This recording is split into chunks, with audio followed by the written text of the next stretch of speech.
नमस्कार, अभिवादन स्वीकार कीजिए जनहित इंडिया का। उत्तर प्रदेश के ख्याति प्राप्त कवि एवं पत्रकार संजय पांडे सरस का मुंबई में जोरदार स्वागत हुआ।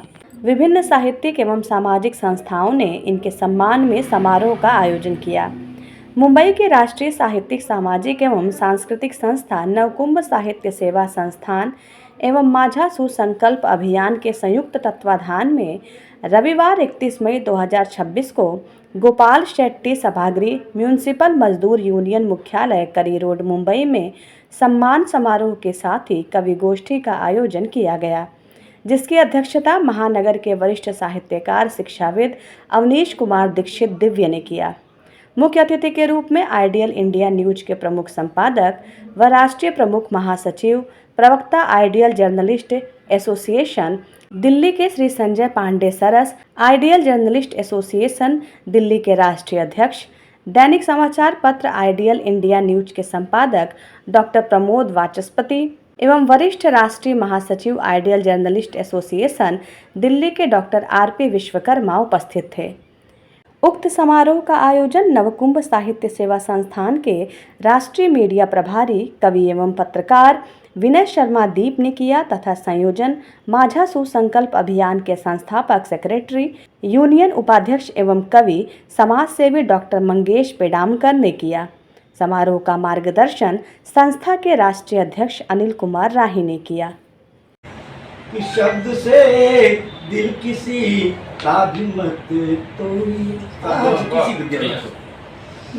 शब्द से दिल किसी का भी मत तोड़िए, और टूट जाए अगर तो तुरंत जोड़िए, टूट जाए अगर तो तुरंत जोड़िए। क्यों कि मुंह से निकले तो फिर लौटते हैं नहीं, मुंह से शब्द मुंह से निकले तो फिर लौटते हैं नहीं, और शब्द के बाण भूले से मत छोड़िए, शब्द के बाण भूले से मत छोड़िए। हार्दिक को नमन करता हूँ, भगवान गणेश के चरणों में सत प्रणाम करता हूँ। आज नवकुंभ साहित्य सेवा संस्थान माझा सुसंकल्प अभियान के द्वारा जो सफल काव्य गोष्ठी का आयोजन किया गया है, मैं नवकुंभ साहित्य सेवा संस्थान के राष्ट्रीय अध्यक्ष भाई अनिल कुमार राही जी, मैं शुक्रगुजार हूँ आदरणीय विनय शर्मा दीप साहब का, जो कि राष्ट्रीय प्रभारी हैं।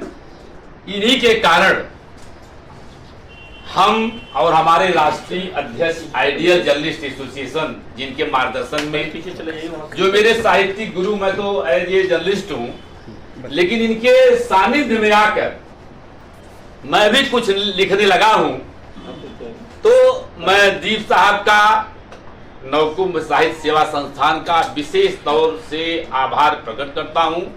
ये मुझे बड़ी खुशी है कि आप जैसे विद्वत कवि के बीच, जहां जिसकी अध्यक्षता विद्वान वरिष्ठ साहित्यकार आदरणीय अवनीश कुमार दीक्षित साहब की उपस्थिति, जहां महाराष्ट्र जो है साहित्य अकेडमी से सम्मानित आदरणीय श्री राम सिंह साहब की मौजूदगी हो, जहां आनंद पांडे जी हो, मिश्रा जी हो, तमाम ऐसे विद्वान, हमारे भाई आर्यल वर्मा साहब हो, हमारी मातृशक्ति हो, उनकी उपस्थिति में, जहां हमारे आइडियल जर्नलिस्ट एसोसिएशन के राष्ट्रीय महासचिव, वरिष्ठ राष्ट्रीय महासचिव, जिनका काफी समय महाराष्ट्र में बीता है, और जो उनके अंदर एक डॉक्टर के साथ साहित्य के प्रति जो उनकी रुचि है, मैं आदरणीय आरपी विश्वकर्मा साहब का मैं चाहूंगा कि आप लोग जोरदार तालियों से स्वागत करेंगे।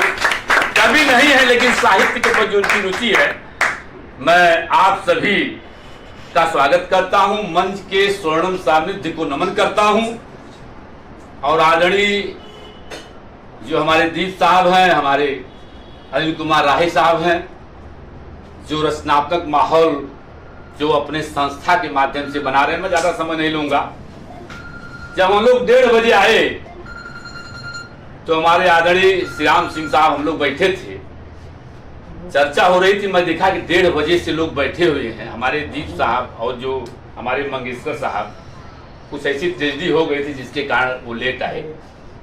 इस महानगरी में इतने समय से 1:30 बजे से आकर बैठना, कोई खाली नहीं समझ, किसी के पास वक्त नहीं। मुझे एक वाकया याद आ रहा है कि हम राष्ट्रीय अध्यक्ष जो बीच घूम रहे थे, एक महिला बहुत तेजी से चिल्ला चिल्ला के रो रही थी। मैं और अध्यक्ष जी उसके पास गए, थोड़ा सा भीड़ महिला थी। मैंने कहा, आंटी जी आप क्यों रो रही हैं, ऐसी क्या बात है? उन्होंने कहा, बेटा पिछले महीने मेरे पति ने मुझको बहुत मारा पीटा था। मैंने कहा, आंटी जी आपके पति आपको पिछले महीने मारे पीटे थे, और आप इस महीने में क्यों रो रही हैं? कहा, बेटा क्या करूं, फुर्सत ही नहीं मिली। तो बताइए ऐसे माहौल में ऐसे विद्वत शायर कवि, बताइए मैं 1:30 बजे देख रहा हूं, आप लोग जो है रुक कर जो है, मैं तो बहुत शुक्रगुजार हूं जो आप लोगों की उपस्थिति में हमारा सम्मान हुआ, एक छोटे से पत्रकार का, एक छोटे से कवि का।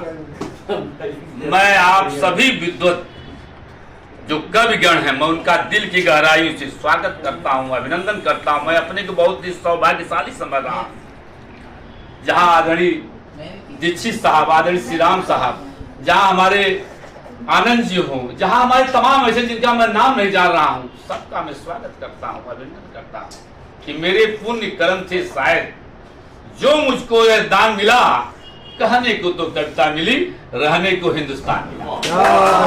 अब मैं अपनी 4 पंक्तियां, मैं ज्यादा समय नहीं लूंगा, अपनी मुक्तक 4 पंक्तियां मैं दे रहा हूं। जैसा कि आर्य वर्मा साहब, हमारे श्री राम साहब, बड़ी अच्छी बात आपने कही है कश्मीर की, कि कश्मीर की वादी में घुटन देख रहा हूं, कश्मीर की वादी में घुटन देख रहा हूं, अब फूल भी देते हैं चुभन देख रहा हूं, हालात से तंगा के गजल रोने लगी है, अब गीत के माथे पे सिकन देख रहा हूं। लेकिन अब मैं अपनी 4 पंक्तियां दूंगा क्योंकि समय बहुत कम है, आज हम लोग का टिकट भी है, टिकट कटा नहीं है, टिकट 4 पंक्तियां दे रहा हूं।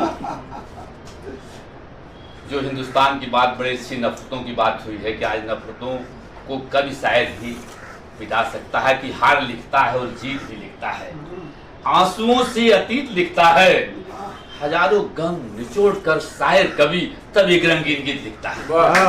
4 पंक्तियां मैं दे रहा हूं कि आज इस देश में यूं माहौल बनाना होगा, आज इस देश में, आज इस देश में यूं माहौल बनाना होगा, और आग लगने की जगह फूल खिलाना होगा, आग लगने की जगह फूल खिलाना होगा। अब तो ये मजहबी झगड़े कभी नहीं होंगे, अब तो ये मजहबी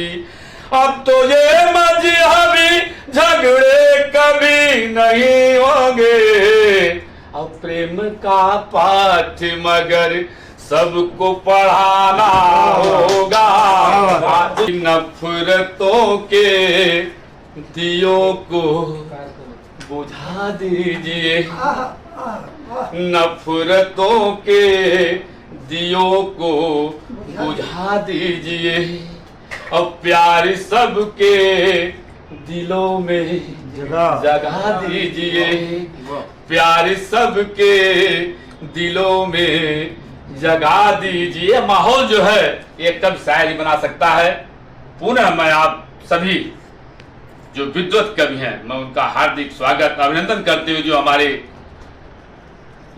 हमारे वीएस न्यूज के भाई और मयंक जी जो अभी कवरेज कर रहे थे, इनके जो संपादक हैं वो हमारे आदरणीय मदन मोहन पांडे जी, हमारे आजमगढ़ के हैं, तो उनके सानिध्य में हम लोग भी रहते हैं, तो मुझे बड़ी खुशी हुई है। आदरणीय विनय शर्मा दीप साहब और आदरणीय हमारे अनिल कुमार राही जी ने जो माहौल बनाया है।